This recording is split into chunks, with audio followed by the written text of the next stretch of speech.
नमस्कार दोस्तों। आज के वीडियो में हम बात करने वाले हैं प्रोप्रेनोलोल टेबलेट के बारे में।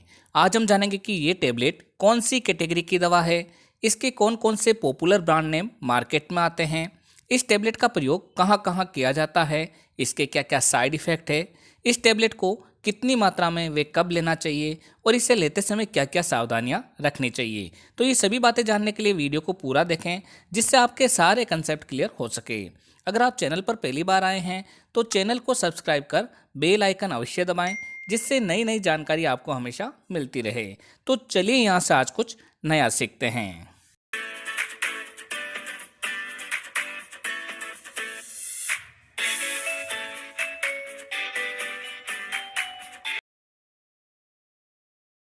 प्रोप्रेनोलोल एक बीटा ब्लॉकर ग्रुप की दवा है जो कि हृदय रोग संबंधी, मस्तिष्क रोग संबंधी व अन्य कई जगह पर कार्य करती है। ये दवा मार्केट में प्रोप्रेनोलोल टेबलेट, प्रोप्रेनोलोल सिरप तथा प्रोप्रेनोलोल इंजेक्शन इन सभी फॉर्म में अवेलेबल है, लेकिन इस वीडियो में हम प्रोप्रेनोलोल टेबलेट के बारे में ही बात करेंगे।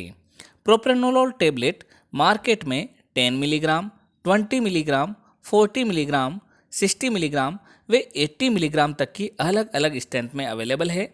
इसके साथ ही ये दवा ER यानी कि एक्सटेंडेड रिलीज फॉर्म, LA यानी कि लॉन्ग एक्टिंग फॉर्म तथा SR यानी कि सस्टेन्ड रिलीज फॉर्म में मिल जाती है।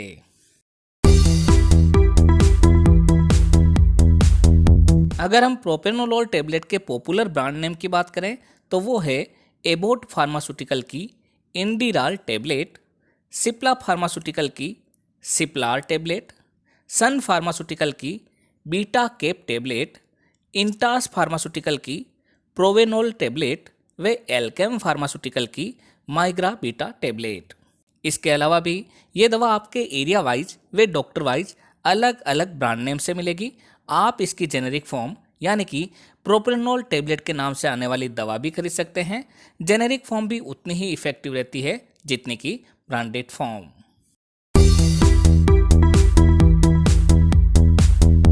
दोस्तों, प्रोप्रेनोलोल टेबलेट का प्रयोग एंजाइना पेक्टोरिस जो कि एक हृदय संबंधित बीमारी है उसमें किया जाता है। इस बीमारी में मरीज के दिल में खून का प्रवाह कम होने से वे पर्याप्त मात्रा में ऑक्सीजन नहीं मिलने के कारण सीने में तेज दर्द होता है, सीने में जकड़न, दबाव, भारीपन व ऐंठन रहती है। ये अचानक हो सकता है या समय के साथ साथ बार बार भी हो सकता है। तो ऐसी कंडीशन में डॉक्टर द्वारा प्रोप्रेनोलोल टेबलेट को प्रेस्क्राइब किया जाता है। इस दवा का प्रयोग मायोकार्डियल इन्फ्रेक्शन यानी कि हार्ट अटैक में भी किया जाता है। ये सामान्यतः तब होता है जब हार्ट के अंदर ब्लड क्लॉट हो जाता है, जिससे ब्लड का फ्लो रुकने लगता है। ऐसी स्थिति में छाती, गर्दन, पीठ या बाहों में जकड़न या दर्द के साथ ही थकान, चक्कर आना, सांस लेने में दिक्कत होना, असामान्य दिल की धड़कन होना और घबराहट होना रहती है।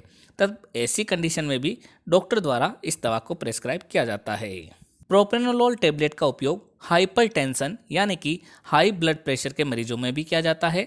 अगर हम स्वस्थ व्यक्ति के सामान्य ब्लड प्रेशर की बात करें तो वो 120/80 mmHg रहता है, जो कि उम्र के साथ हल्का सा बढ़ता है। अगर उससे भी ज़्यादा ब्लड प्रेशर रहे तो डॉक्टर द्वारा इस दवा को प्रेस्क्राइब किया जा सकता है। इसका प्रयोग माइग्रेन में यानी कि क्लस्टर हेडेक में भी किया जाता है। इसके अंतर्गत मरीज के आधे सिर में तेज दर्द होना, कील जैसा चुभने जैसा महसूस होना, वे तेज दर्द होने के कारण उल्टी जैसा लगना, वे ऊब के आना आदि रहता है। तो ऐसी कंडीशन में भी प्रोफाइलेक्टिक के तौर पर इस दवा का प्रयोग डॉक्टर द्वारा किया जाता है।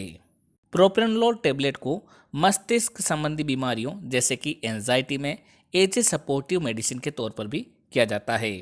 यदि किसी व्यक्ति के मस्तिष्क में एक्सीडेंटल इंजरी हो गई हो, चोट लग गई हो, तो ऐसी स्थिति में मरीज के अनियंत्रित व्यवहार जैसे कि चिल्लाना, हाथ पांव मारना, ऐसी कंडीशन हो तो उसे कंट्रोल करने के लिए भी ये दवा डॉक्टर द्वारा प्रेस्क्राइब की जाती है।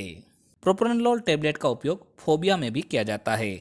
फोबिया के अंतर्गत मरीज को लाइट या फिर पानी या किसी पर्टिकुलर वस्तु से डर लगने लगता है, तो ऐसी कंडीशन में डॉक्टर द्वारा ये दवा प्रेस्क्राइब की जाती है। इसके अलावा इसका उपयोग एक्सेसिव स्वेटिंग में, आँख से संबंधित बीमारी ग्लूकोमा के अंदर, ट्रीमर्स जिसमें हाथों और पाँवों में, जीभ में, मुंह में कंपन होना आदि रहता है उसके अंदर, और साइकोजेनिक पॉलीडिस्पेसिया में भी किया जाता है।